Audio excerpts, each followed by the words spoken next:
Vamos a comenzar esta charla donde voy a intentar transmitirles las más importantes características técnicas, constructivas y estructurales de los materiales de arquitectura. Como así también vamos a ir viendo cuáles fueron sus consecuencias en nuestro campo de trabajo. Antes de empezar a charlar o a contar un poco, a hablar sobre los materiales, me gustaría que podamos entender qué es la materialidad de la arquitectura.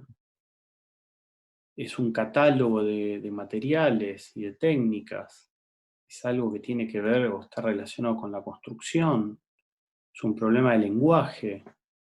En realidad, el pensamiento material de la arquitectura no puede ser algo externo, no puede ser algo añadido a posteriori. Tiene que estar integrado en el momento de las ideas. Es una síntesis que permite un orden global, que por lo tanto la materialidad de un objeto arquitectónico nos habla esencialmente de su consistencia y de su realidad material y también de cómo ha sido ordenado. Por lo tanto, es un problema constructivo y perceptivo a la vez. Y en realidad, en relación a esto, yo fijaría dos premisas esenciales que tienen que ver con nuestro quehacer de proyectar. Por un lado, fomentar la actitud de relacionar conocimientos como el modo de operar nuestro, ¿no? Como el modo de operar de los arquitectos. Y por otro lado, afrontar la resolución de los problemas a través de una verdadera síntesis arquitectónica. Evidentemente la arquitectura no debe ser una suma de intervenciones, sino que tendría que ser un acto de síntesis. Es algo que nosotros hacemos bastante hincapié en las correcciones y en el desarrollo de cada uno de los trabajos. Para esto me interesaba, para poder entender quizá o poder acercarlo a un ejemplo que ustedes conozcan, me interesaba contar brevemente algo que tiene que ver con esta obra, que es La Casa de la Cascada. Seguramente todos la conocen. Cuando a Ray le encargan esta obra, ¿no? le proporcionan un terreno que es prácticamente un accidente geográfico, y Ray lo que plantea para esta casa son una serie de terrazas que esencialmente son vigas de hormigón armado en voladizo, y sin ese recurso estructural y material, la idea de ocupar el centro de ese lugar, ahí sobre la cascada, no podría haber existido de ninguna manera. Y esto exactamente es un acto de integración de conocimientos, en el momento de concebir una idea arquitectónica. Por eso la importancia de poder hablar en este momento de los materiales y de la estructura como algo esencial en este inicio, ¿no? Cuando ustedes están pensando, están desarrollando las primeras ideas y desarrollando un anteproyecto. Los materiales de arquitectura que vamos a hablar, en realidad son 4 materiales. Son los materiales que nosotros denominamos como materiales tradicionales, que son los que van a usar ustedes para proyectar y construir en el futuro, ¿no? Y que nosotros de alguna manera también usamos para materializar nuestros proyectos. Los vamos a dividir, yo de alguna manera los organicé en 2 grupos. Un grupo que los denomino materiales preindustriales, que son los que surgen de la naturaleza y han sido trabajados y modificados por el hombre de manera artesanal. y de alguna manera son los que dieron origen a la arquitectura, siendo los más primitivos. Y por otro lado, estos dos materiales, perdón, son el mampuesto y la madera. Y por otro lado, el otro grupo de materiales que surgen después de la Revolución Industrial, a partir de este gran evento que genera un cambio tan importante en la sociedad, y aparecen nuevas técnicas y obviamente esto da la incorporación de nuevos materiales y que obviamente va a generar un quiebre importante en la arquitectura. Bueno, vamos a empezar con el primero de los materiales que vamos a desarrollar, que es la técnica del mampuesto. Entonces, nos preguntamos qué es el mampuesto. Y claro, el mampuesto no es esencialmente un material, sino que es una técnica de simple apilamiento, el poner o colocar con la mano un elemento sobre otro. Esta técnica está ligada al origen de la arquitectura, las primeras edificaciones primitivas que el hombre construye después de abandonar las cavernas fueron construidas a partir de la técnica del mampuesto. Al principio eran solo un apilamiento de estos elementos uno sobre otro, luego aparecen materiales que conectan una pieza con otra a partir de una mezcla a base de cemento, arena y agua. Originalmente eran piedras que recolectaban sin labrar, sin trabajar y en estado natural, y luego estas piezas se empiezan a trabajar y a labrar, y más adelante aparecen como los nuevos materiales, hasta los distintos bloques y ladrillos que tenemos hoy en la actualidad y que disponemos en el mercado. Y esta técnica del mampuesto lo que crea es el muro, como que podríamos definir el muro como el primer elemento arquitectónico creado bajo esta técnica del simple apilamiento, que es el encargado en ese momento, en estos primeros espacios habitables, de proteger y aislar al hombre del espacio exterior. Estos muros realizados, como decíamos, con diversos materiales naturales y a futuro con materiales artificiales que son los que va a proveer la industria, y que a su vez pueden ser de sostén, pueden ser muros portantes o pueden ser muros de cerramiento. En el caso de muros de sostén, cuando el muro es muro portante, sabemos que el mampuesto soporta solamente esfuerzos de compresión. Y para evitar las fuerzas de pandeo, que son las fuerzas horizontales, necesitan tener gran espesor.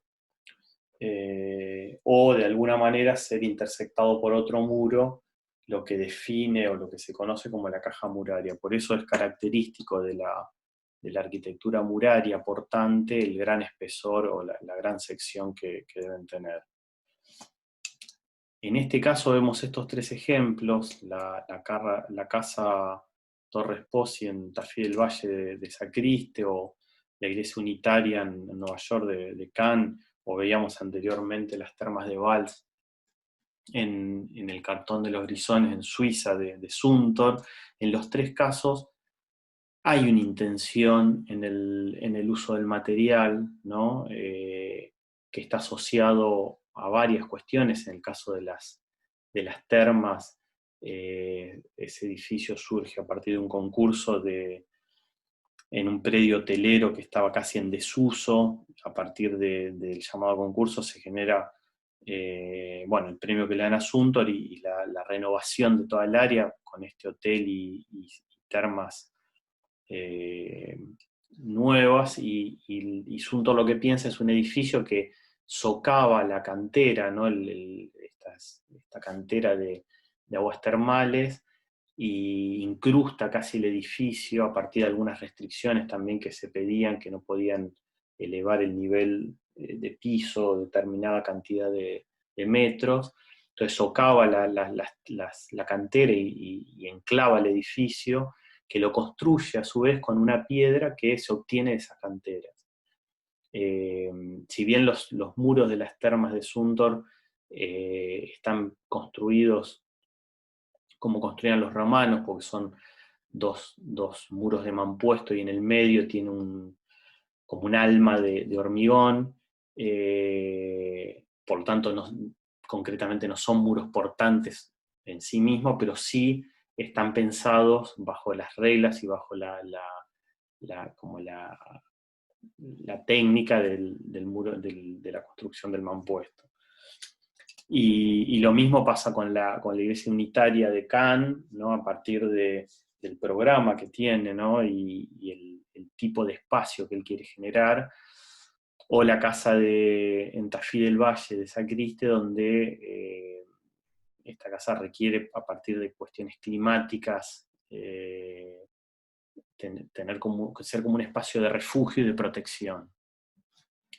En ese sentido, en los tres casos hay una búsqueda de un material que acompaña de alguna manera decisiones de proyecto que tienen que ver con la búsqueda de alguna cuestión espacial.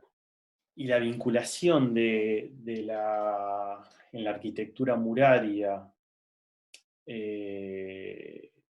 portante, como veíamos hoy, del interior y el exterior, es a través del vano, ¿no? Estas perforaciones pequeñas, quizá, porque cuanto más pequeñas, mejor para la resistencia del muro, que son las que van a permitir iluminar, mirar, pasar, expandir, ¿no? Romper ese límite entre el interior y el exterior. El vano en el muro de alguna manera es el que va a cualificar la relación entre el interior y el exterior. Después la arquitectura muraria va a estar asociada a otras tecnologías y a otros materiales que le va a permitir transgredir de alguna manera y que esas perforaciones empiecen a tener otras dimensiones, y de esa manera va a cambiar esa relación entre el interior y el exterior.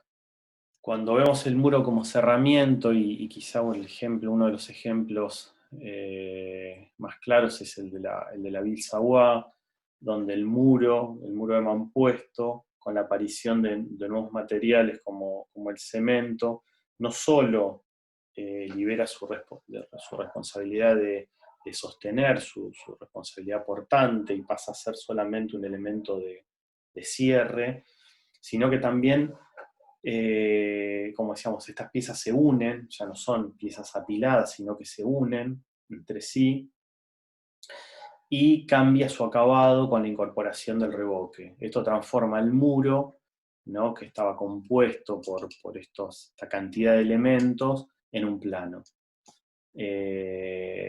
Quizá la Ville Savoye es claro emblema de esa diferenciación de estructura, elementos puntuales de hormigón y un muro solo como cerramiento, que da la posibilidad de que estas ventanas corridas, ¿no? Casi como una operación contradictoria a la construcción del mampuesto, genera un marco en el paisaje que hasta ese momento no se conocía. Después, la apariencia de la arquitectura muraria es bastante particular, al ser una técnica que requiere de elementos que se van apilando uno con otro, y esto obviamente da un sinfín de posibilidades, ¿no? Desde los distintos tipos de piedras y sus distintas trabas, lo mismo con los ladrillos y las distintas exploraciones que hay sobre los muros construidos en ladrillo, o piedras más acabadas también con distintas texturas y distintas definiciones en su lenguaje, da una elocuencia figurativa y una textura única de la arquitectura del mampuesto. Pasamos al segundo material de estos denominados preindustriales, ¿no? Estos materiales que proporciona la naturaleza, que es la madera. La madera como recurso natural, orgánico y sustentable ha sido empleado por el hombre desde los primeros tiempos, primero como combustible, después como un material usado para utensilios, y obviamente nos remite al árbol, en primera medida, y esencialmente al tronco, como su parte más usada. Por sus propiedades se ha usado, decíamos recién, con diversos fines en la construcción, en muebles, en objetos y obviamente en la industria del papel también. La industria de la madera, sin ninguna duda, es la más ecológica, mientras que sea controlada y bajo normas de reforestación, repoblando los bosques, ¿no? Algunas de las propiedades de la madera en relación directa al uso como material de construcción tiene que ver con la durabilidad, y esto depende también que varía mucho según el medio donde se encuentre, ¿no? Y lo constante que sea, ¿no? Yo siempre, cuando la gente habla de la madera y el tema del agua y de la humedad, el problema del agua y de la humedad es que no están en una condición constante. Vos una madera la sumergís y la dejás en el agua permanentemente y tiene muchísimo menos deterioro que cuando eso se va alterando, ¿no? Digo, le da el sol, se moja, le da el sol, se moja, eso deteriora la madera de manera muy rápida. Después algunas de otras propiedades, como la aptitud térmica y acústica que tiene la madera, es un buen aislante térmico y acústico, y obviamente cuanto más blanda y porosa, mayor es su capacidad. Es un material homogéneo, es un material de baja conductibilidad, tanto del calor como de la electricidad, es un buen aislante, y después su densidad también, que está en relación a la dureza y a las maderas que son más livianas, obviamente tienen menos densidad, y por ahí las más duras son las que tienen mayor densidad, o el color, que las maderas oscuras son también las más resistentes, y por ahí las más claras son las que tienen menos dureza. Algunas de las características como tradicionales de la madera. Algunos de los condicionamientos estructurales de la madera, o quizá el condicionamiento, la característica esencial de la madera, es que la madera, de alguna manera, aparece y es la que termina de resolver la limitación que tenía la técnica del mampuesto. El mampuesto es una técnica que, como decíamos, resuelve el esfuerzo de compresión, pero no el de tracción. Por lo tanto, no se podían cubrir, el arco, quizá, que trabajaba con presión, era la máxima luz que uno podía dar en un espacio, en un edificio, y la madera es el primer material que resuelve este problema de la fricción, ya que resiste tracción y compresión. Esto obviamente genera un cambio, la aparición de la madera genera un cambio radical en la arquitectura. Y algo importante en la arquitectura de madera es su disponibilidad, ¿no? A partir pensamos de dónde se obtiene, y hablamos hoy al principio que uno remite sistemáticamente al tronco, ¿no? del árbol, y que según la sección de este tronco va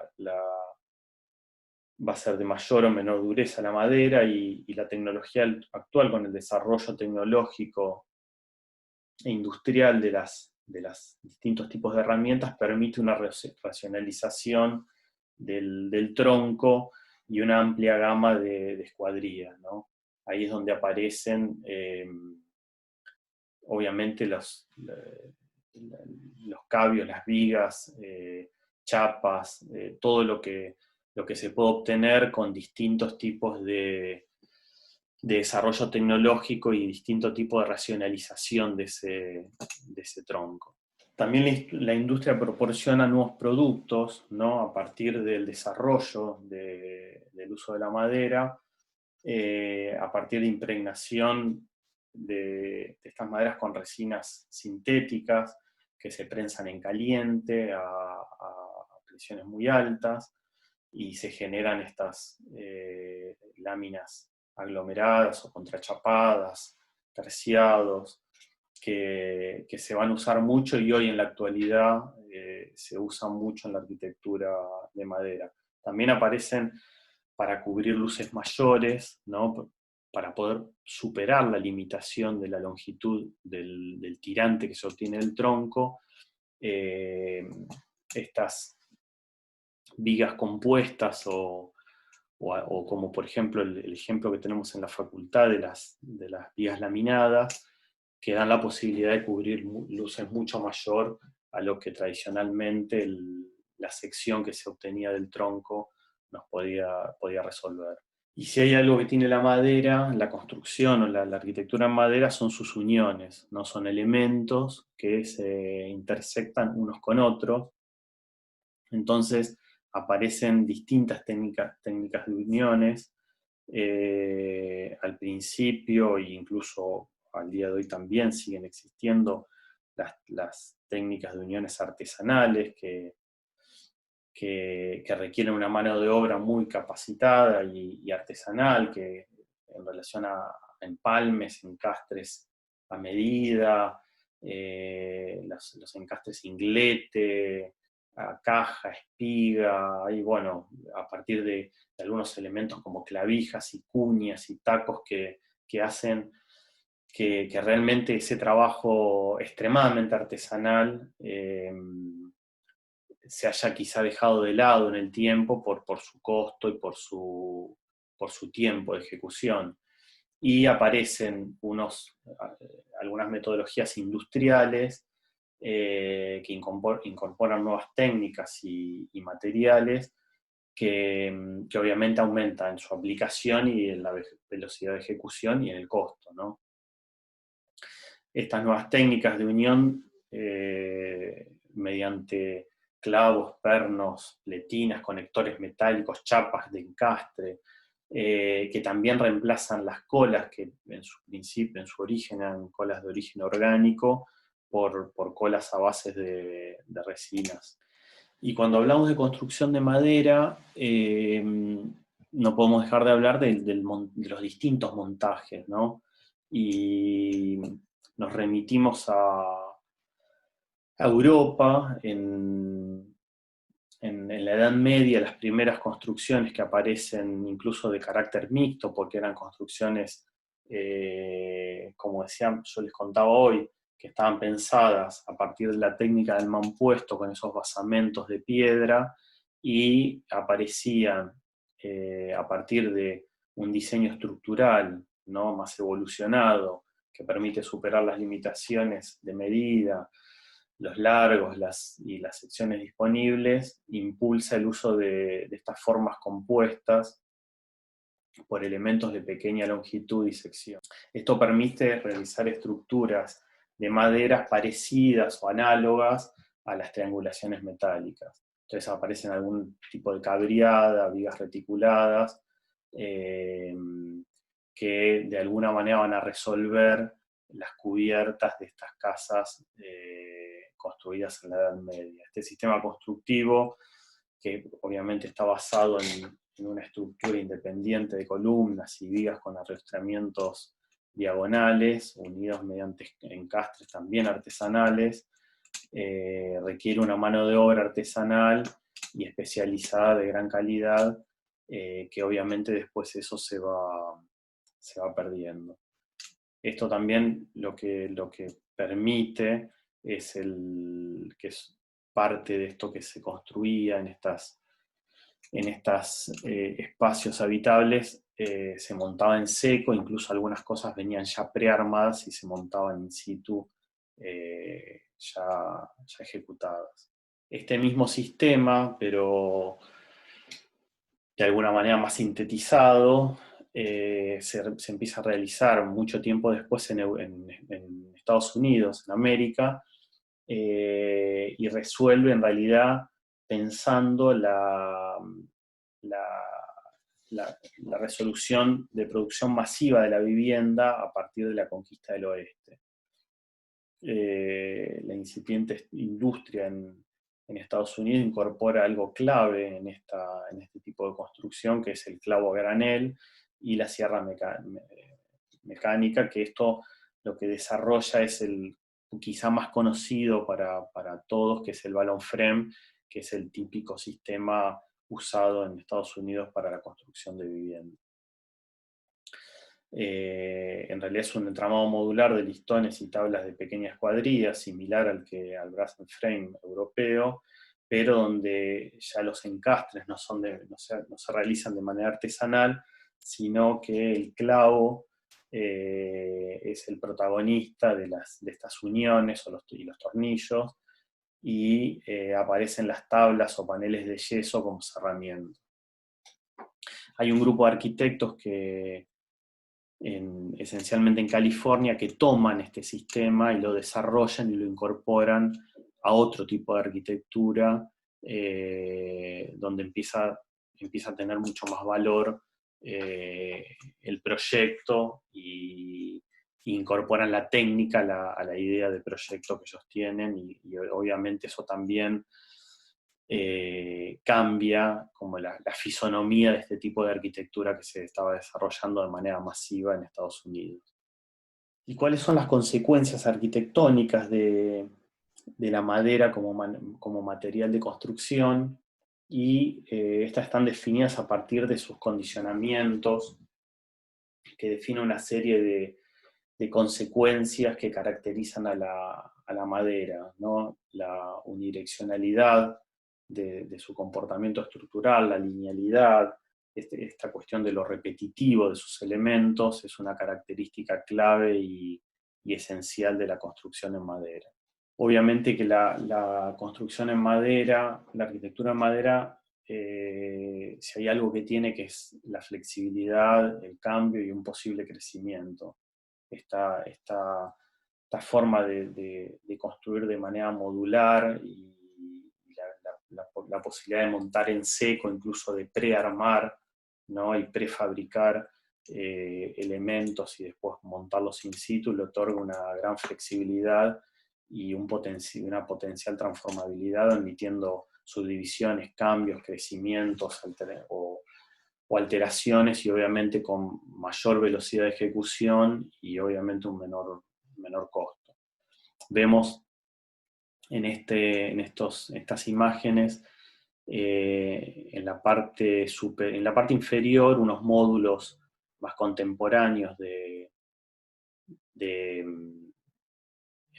como equipamiento de un parque, que tiene estas características de flexibilidad y de libertad de transformación. Y arriba vemos la casa de Kenzo Tange, que yo creo que es como un emblema de la construcción en madera. Incluso esta casa tiene como la característica de fundir o juntar como las características o las cuestiones esenciales de la arquitectura tradicional japonesa con la incorporación del movimiento moderno, y eso obviamente se ve reflejado en esta arquitectura y en otras de Tange y otros arquitectos que quizá después van a aparecer algunos ejemplos, que toman la madera y su uso tradicional y lo incorporan a los nuevos espacios que se están pensando para la arquitectura. Como hablábamos también al principio de la identidad del mampuesto, ¿no? La madera también tiene una identidad muy fuerte. Los matices de su apariencia, su textura, su dibujo, el color, le confiere obviamente una identidad propia inconfundible, que se destaca rápidamente de otras de otras tecnologías.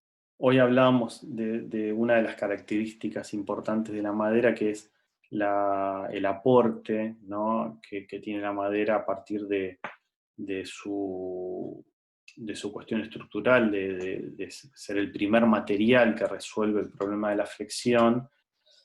Y hay algo importantísimo a la madera, que es la lógica que tiene de armado, que es a partir de esta lógica de entramado, pensando que la arquitectura, ¿no?, y la construcción en madera, desde las primeras construcciones, y yo pongo la arquitectura japonesa como las primeras técnicas milenarias que trabajaron el uso de la madera o incorporaron la madera en la arquitectura, que está pensada a partir de una serie de capas superpuestas, cruzadas, y de distintas jerarquías portantes, de acuerdo obviamente a las luces respectivas, provocando esta sensación como de liviandad y espacialidad. Esto obviamente va a ser una característica especial de la madera, que después otros arquitectos japoneses y no japoneses también, como Kenzo Tange o como Tadao Ando o Kengo Kuma, trabajan el espacio a partir de esta lógica del entramado de la madera. Quizá este ejemplo al final es Fujimoto, casi que genera una síntesis, ¿no?, de esta lógica del entramado al pensar este refugio, ¿no?, en este refugio casi como prototípico a partir de esto, ¿no?, de la lógica del entrecruzamiento de elementos macizos de madera, y a partir de eso generar un espacio con una identidad única, ¿no?, que remite obviamente a la madera. Bueno, vamos a seguir con este tercer material, que es el hierro. En este grupo que yo denominaba materiales industriales, el hierro surge a partir de la Revolución Industrial. Está considerada como el mayor cambio tecnológico, socioeconómico, cultural de la historia. No hay registros previos del uso del hierro como material de construcción. Sí, en la prehistoria como usado para herramientas, armas o adornos, pero al no poderse utilizar en estado puro, recién fines del siglo XIX, el hierro, a partir de las denominadas aleaciones, puede conseguir determinadas propiedades, y de ahí se genera la obtención del acero. Estas transformaciones fueron posibles gracias a la aplicación de nuevas máquinas y métodos de trabajo. No olvidemos que la revolución industrial comienza con la mecanización de la industria textil y por ende el desarrollo de los procesos del hierro. El ferrocarril y la máquina de vapor fueron claves en estas transformaciones. Por lo tanto, podríamos decir que el hierro es el material símbolo de la revolución industrial. Acá vemos los tres edificios significativos: el Palacio de Cristal, la Galería de las Máquinas y la Torre Eiffel, que son los que representan de alguna manera este momento y este material introducido por los ingenieros, y que luego va a ser un material de uso masivo para resolver la arquitectura. El acero es un material de gran resistencia mecánica a la tracción como a la compresión y al corte, por lo tanto excelente material de flexión. Va a superar las posibilidades que brindaba la madera hasta ese momento, y al ser un material homogéneo, de gran elasticidad, con un amplio periodo plástico, lo convierte en un excelente material de construcción.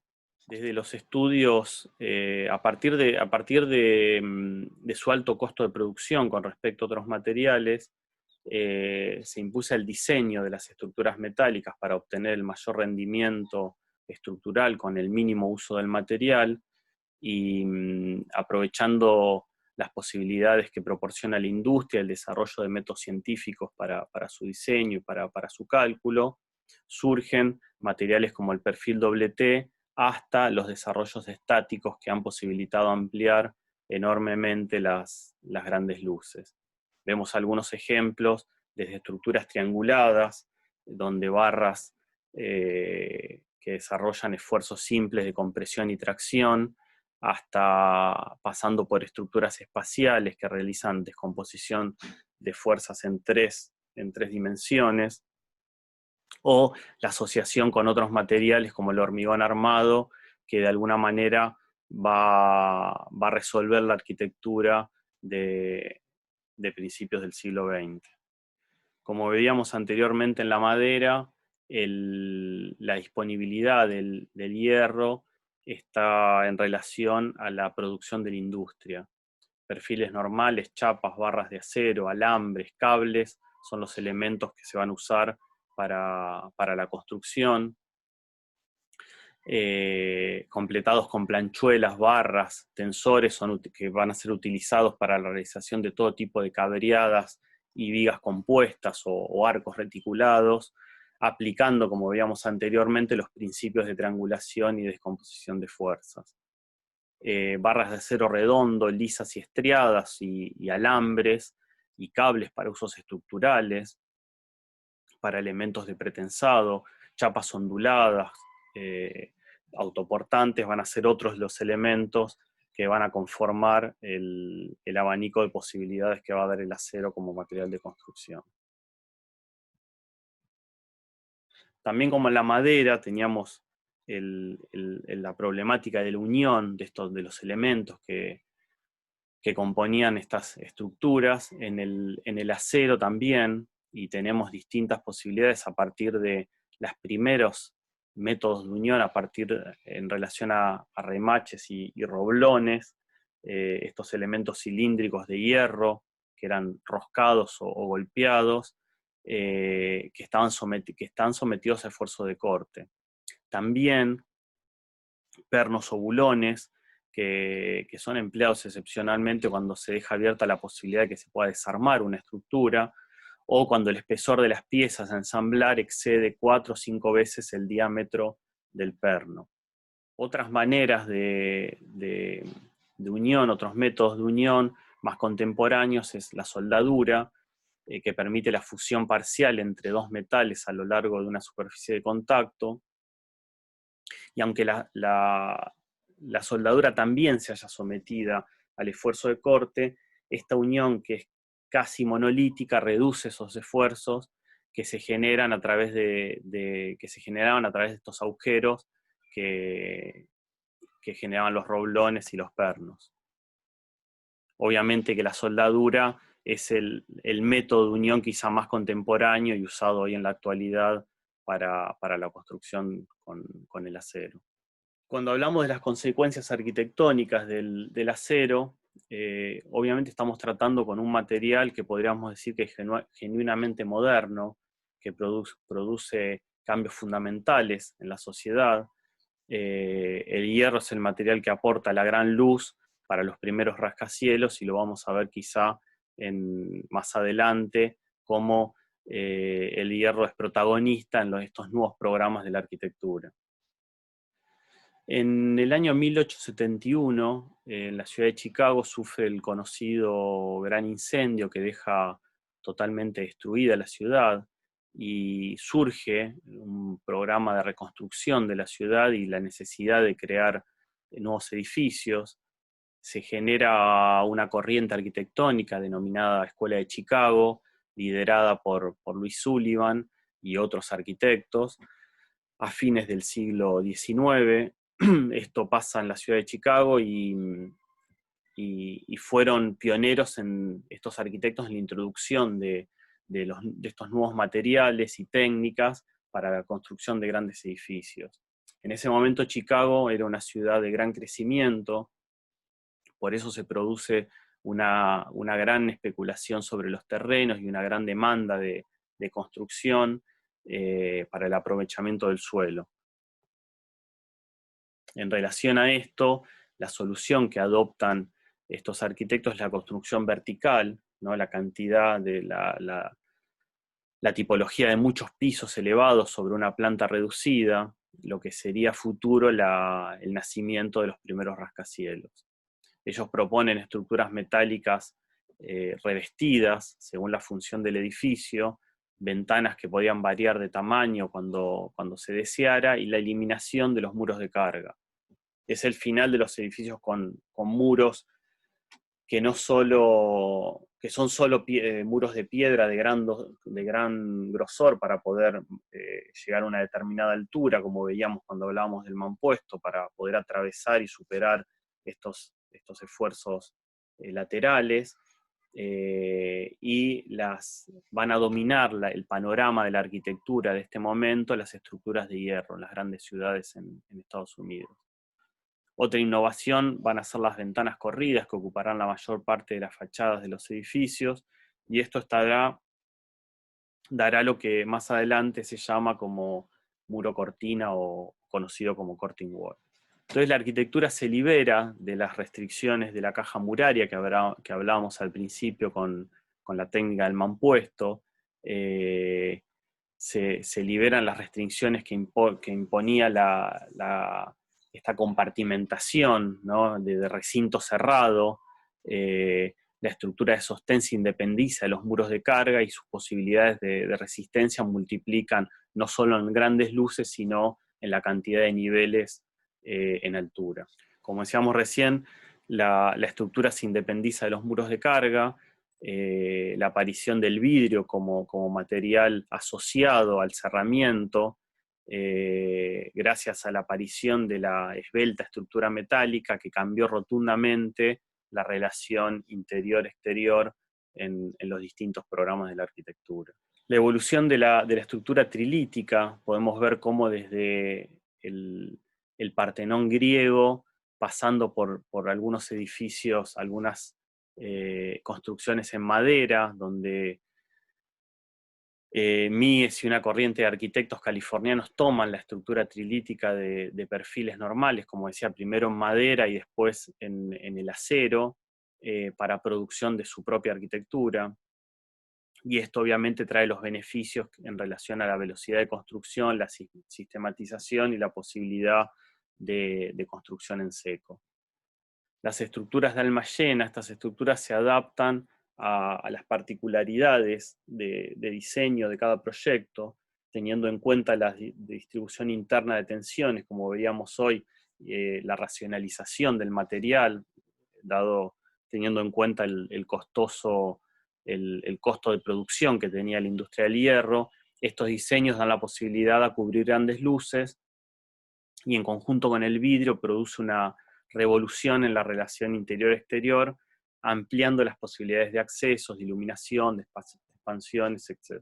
Hoy veíamos al principio también cómo las estructuras trianguladas y espaciales, a partir de la descomposición de fuerza en 2 y 3 dimensiones, permite la posibilidad de crear grandes estructuras y poder cubrir luces de gran tamaño, proporcionando una imagen de levedad y espacial intersticial en los edificios. Y quizá la clave o el punto importante, ¿no? del acero, de la incorporación del acero en la arquitectura, es la posibilidad que da de la gran luz, ¿no? Veíamos hoy, al ser un material que trabaja perfectamente a la flexión, aumentan las áreas sin apoyo, intermedios, aumenta la flexibilidad, el cambio de la función, aparecen nuevos programas en la arquitectura, las limitaciones del material de compresión se convierten en posibilidades de un material de tracción, y pasamos de la secuencia del paso a paso de la columna en el arco como la primera posibilidad que hay de cubrir una luz, a esta gran luz que va a resolver el acero, o que va a incorporar el acero como el nuevo material de construcción. A partir de la incorporación de grandes luces aparecen obviamente nuevos programas en la arquitectura. Bueno, llegamos al último material, el segundo de este grupo que yo llamo materiales industriales, que es el hormigón. Es un material que surge a partir de la revolución industrial como el hierro, que se usó por primera vez en Grecia, pero igualmente se usó muy poco en la antigüedad. Hay algún precedente en los arcos romanos y en la cúpula del Panteón, y recién en 1905-1906 se usan algunas obras de ingeniería en unos puentes en Alemania. Se empezó a usar de manera más frecuente finales del siglo XIX, ya que el siglo XX es esencial el desarrollo y el crecimiento de la industria del hormigón. Como decíamos, el hormigón es una piedra artificial resultante del endurecimiento de una mezcla de áridos gruesos, que sería piedra, áridos finos, que es la arena, el cemento como elemento aglomerante, que genera una unión por proceso químico, y el agua como conglomerante que da unión por un proceso físico.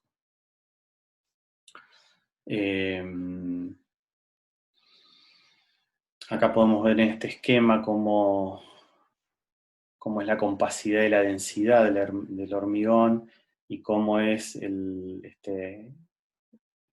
esta complementación de granos a partir del árido grueso, el fino, y el rol del agua y del cemento como conglomerantes y aglomerantes que producen este efecto físico, ¿no? Y da esta piedra artificial de características muy, muy particulares. Y obviamente a partir de la dosificación de estos elementos, ¿no? Y la incorporación de mayor o menor cantidad de cemento e incluso de algunos aditivos, hay distintos tipos de hormigón que permiten obviamente o que se usan para necesidades específicas, como retardar el fraude, mejorar su trabajabilidad, obviamente aumentar su capacidad aislante y su resistencia. Como piedra artificial, el hormigón simple resiste solamente a compresión y tiene muy poca resistencia a la tracción.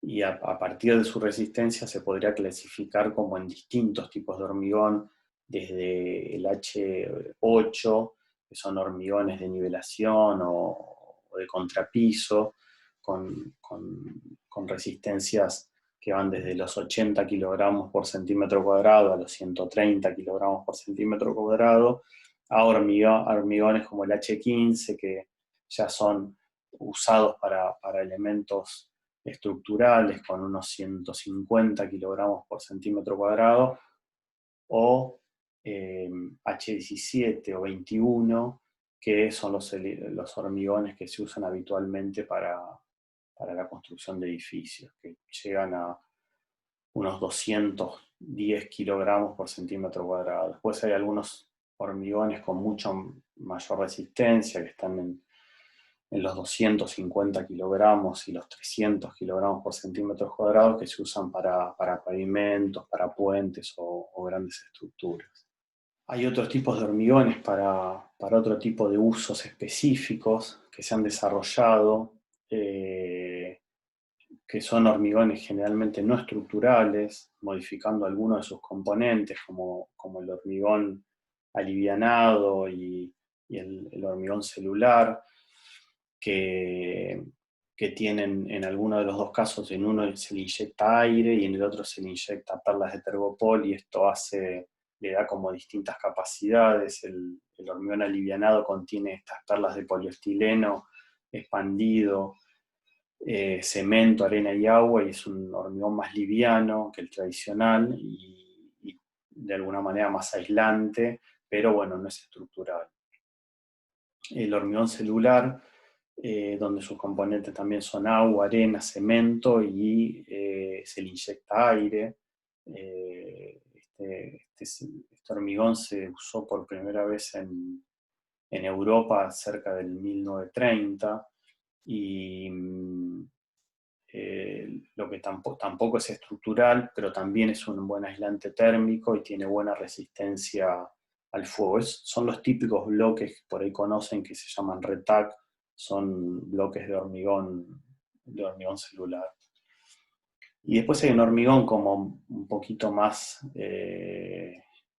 específico y por ahí no tan casi como algo un poco raro, que es el hormigón translúcido, que se inventó creo que en el 2005 en México, y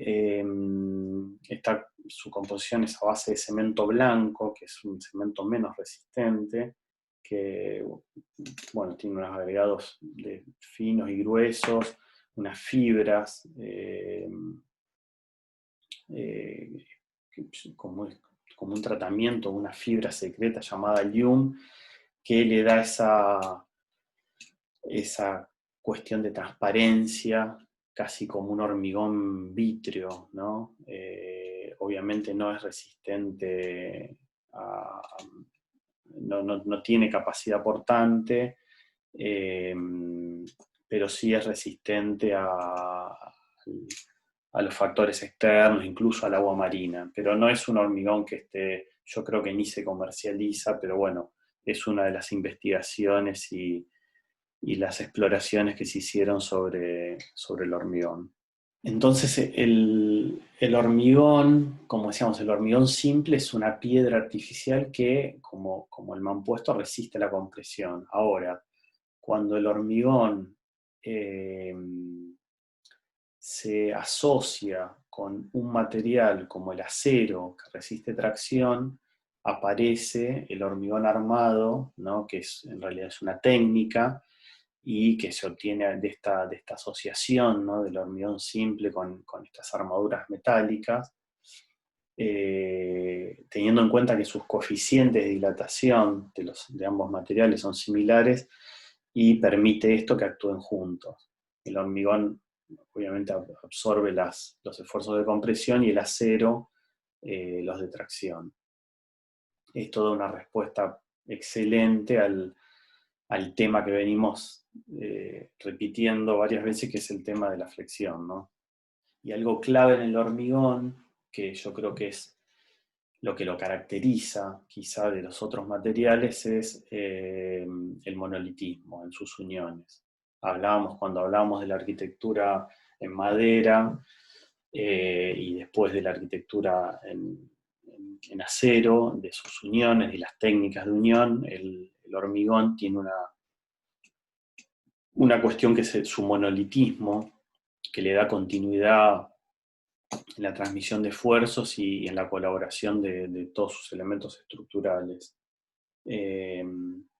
Es algo realmente esencial y destacable en este material, que lo diferencia notablemente de la madera y del hierro. Y, y como decíamos, esto de alguna manera va a cambiar la concepción de los espacios en la arquitectura. Decíamos que a partir, bueno, de esta cuestión del monolitismo que provoca el hormigón armado, desaparecen las uniones, punto importante a resolver tanto en el hierro como en la madera, y bueno, obviamente confiere una continuidad en la estructura, que obviamente eso colabora mucho para las solicitaciones que van a requerir en el proyecto, en el diseño de los edificios. Y cuando hablamos del monolitismo, obviamente esto está asociado al moldeo, ¿no? La posibilidad de moldear un material como el hormigón se logra a partir de una misma masa, ¿no? Y esto se debe a la posibilidad de poder ser moldeado. Este moldeo es a partir que el hormigón es un material fluido que fragua y solidifica y permite una gran variedad de formas a partir de estos moldes o encofrados, que deberán soportar no solo el peso propio de la masa de hormigón, este hormigón líquido, en estado líquido, que ejerce una presión sobre las paredes del molde, y hay mayor presión, obviamente a mayor altura, que esto va a repercutir en la conformación de tabiques y en los espesores, ¿no? En las alturas de las vigas. Por eso el trabajo del encofrado del molde requiere de un apuntalamiento que se debe tener en cuenta para poder soportar no solo el peso de la masa, sino también de los operarios que van a trabajar encima, y debe resistir cargas horizontales, los vientos, los posibles golpes y las vibraciones. Para eso estas estructuras o encofrados deben ajustarse con riendas y puntales diagonales. Acá vemos algunos ejemplos en estas imágenes, para que, teniendo en cuenta obviamente los distintos esfuerzos y las tensiones hasta a que va a estar expuesto el mismo, para no tener problemas de colapso de estos moldes o estos encofrados, y poder moldear el hormigón y retirar este molde en el momento de máximo ya de su endurecimiento. Ahora vamos a ver, quizá para poder entender un poco mejor este proceso, cómo el moldeo permite la diversidad de formas, ¿no? Que decíamos recién, y acá se ve por ahí de manera un poco más clara cómo es el armado del encofrado, ¿no? Que es un trabajo netamente artesanal que requiere una mano de obra calificada. Esto se le llama carpintería al armado, a la confección de estos moldes.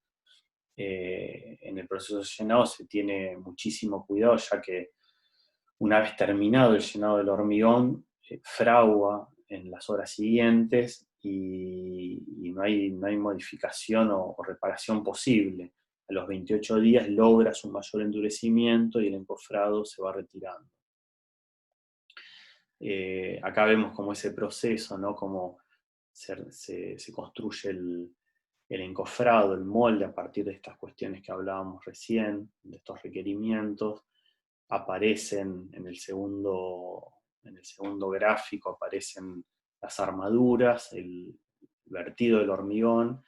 Después empiezan a sacar las primeras tablas del encofrado de los lugares que no tienen solicitaciones. Fíjense que los laterales son los que primero se sacan las tablas, y por último, obviamente, los lugares donde están los esfuerzos de flexión, es donde se van a dejar los 28 días el molde o este encofrado, para que no existan deformaciones ni posibles roturas. La tecnología y el avance tecnológico también ha desarrollado en el hormigón como nuevas búsquedas, ¿no? Y aparece el hormigón pretensado, que es el hormigón que contiene acero, ¿no? Sometiendo a un esfuerzo de tracción previa al material, y permanente. La idea básica del pretensado es someter a compresión al hormigón antes de cargarlo, en todas esas áreas en las que va a haber grandes esfuerzos de tracción. Esto va a permitir cubrir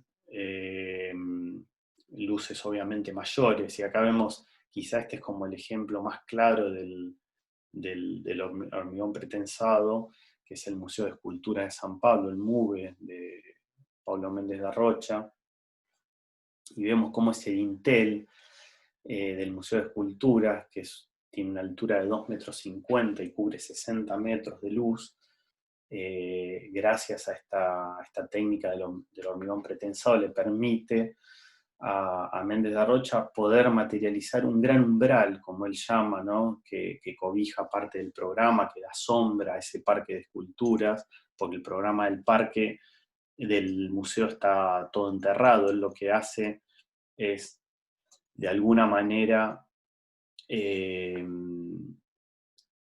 hacer un parque. Este era un proyecto que se le iban a dar, o estaba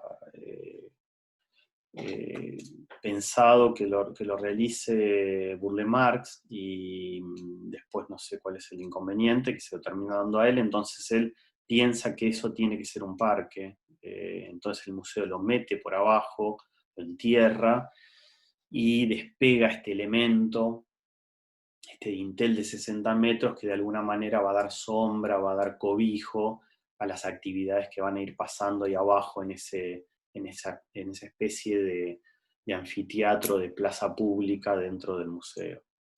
Este elemento parece, él dice que parece como que levita, como está levitando, y está construido, como decíamos, de hormigón pretensado con un acabado natural, para que de alguna manera simplifica su construcción, y lo despoja de cualquier tipo de ornamento. Esta pieza de 60 metros está apoyada en dos puntos, ¿no? Que se ven ahí en la imagen, que son nudos articulados con elastómeros que permiten una libre dilatación para poder absorber las deformaciones del hormigón. Esto de alguna manera, esta obra resume las posibilidades que viene a traer el hormigón armado, y en este caso con la técnica del pretensado. Decíamos que el moldeo permite esta gran variedad de formas, y bueno, vemos alguna obra de Corvo en la India, vemos la obra de Niemeyer en Brasil, donde permite esta posibilidad de moldear el material, da un sinfín casi de posibilidades en su cuestión formal. También hablábamos hoy del acabado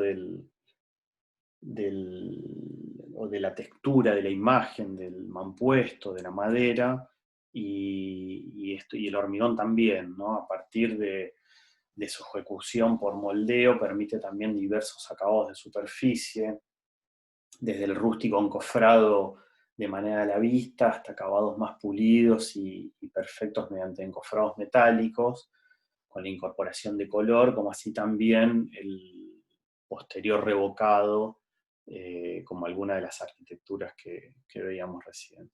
Acá vemos algunos ejemplos más, ¿no? de encofrados mucho más acabados, a partir en relación a elementos metálicos, o el hormigón también revocado,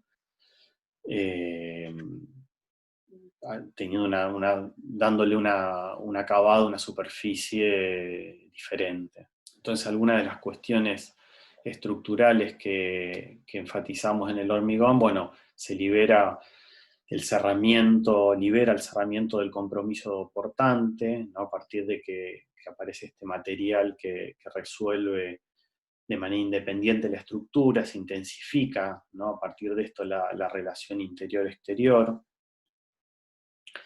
Esta posibilidad de modelar un material que trabaja flexión da una creatividad, como decíamos recién, formal, y propone como una nueva poética del espacio. Y vemos, bueno, hoy hablábamos al principio de la Casa de la Cascada, vemos la arquitectura en Brasil que estábamos recién revisando, y la arquitectura de Corbusier, donde el hormigón es clave, incluso en asociación con otras técnicas como el mampuesto. Y obviamente el hormigón es un material que de manera masiva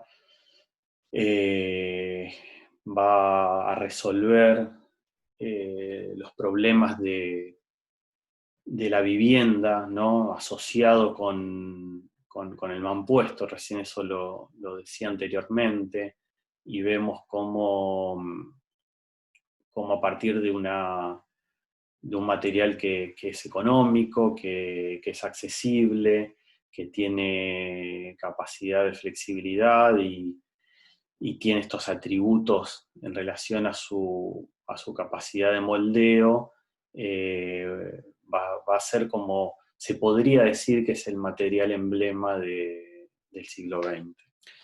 Y ahora quería hacer como una conclusión rápida, como una síntesis un poco de todo lo que hablamos, y pasamos rápidamente por los mampuestos que decíamos que dan origen a los primeros espacios habitables con materiales que nos provee la naturaleza y que solamente absorben esfuerzos de compresión. Luego aparece la madera como dentro del mismo grupo de materiales, de estos materiales preindustriales que también obtenida en la naturaleza, es el primer material en aportar flexión y cubre luces a partir de la lógica esta que decíamos del entramado, ¿no? Rompe esta cosa de la caja muraria que se venía dando con la arquitectura del mampuesto y se libera el muro del compromiso portante. Esto obviamente empieza a cambiar con la madera, la relación de medida del vano, por lo tanto cambia la relación interior-exterior. El hierro, que es como el emblema, decíamos, de la revolución industrial, aporta flexión y al ser más resistente que la madera, posibilita este tema de la gran luz, ¿no? Y estos nuevos programas en la arquitectura como el rascacielos, que también cambia o intensifica de alguna manera la relación interior-exterior en la estructura al separarse del cerramiento. Por último, el hormigón armado, decíamos, del siglo XX produce un material que es símbolo de este siglo y quizás es como el que representa el movimiento moderno. Aporta esto que decíamos, el monolitismo de la estructura, que hace desaparecer esta cuestión de las uniones que venía trayendo la madera y el acero, y posibilita un sinfín de formas en la arquitectura a partir de la posibilidad del moldeo. Y por último, ya terminamos, quería hacer una última reflexión que me parece muy importante para que tengan en cuenta estos materiales que estuvimos desarrollando, que estuvimos acercándonos para conocer, son materiales que no deciden, no tienen ningún tipo de acción propia. Ustedes van a ser los responsables de tener una estrategia y de abordar cada problema y pensar cada proyecto a través de un camino donde la intención y la imaginación que le pongan a estos materiales sean esenciales para poder construir una arquitectura que en definitiva pueda trascender en el tiempo. Bueno, muchas gracias. Espero que les haya servido y bueno, después quizá pueda estar en los distintos años y podemos charlar quizá de algunas cuestiones referidas a la charla.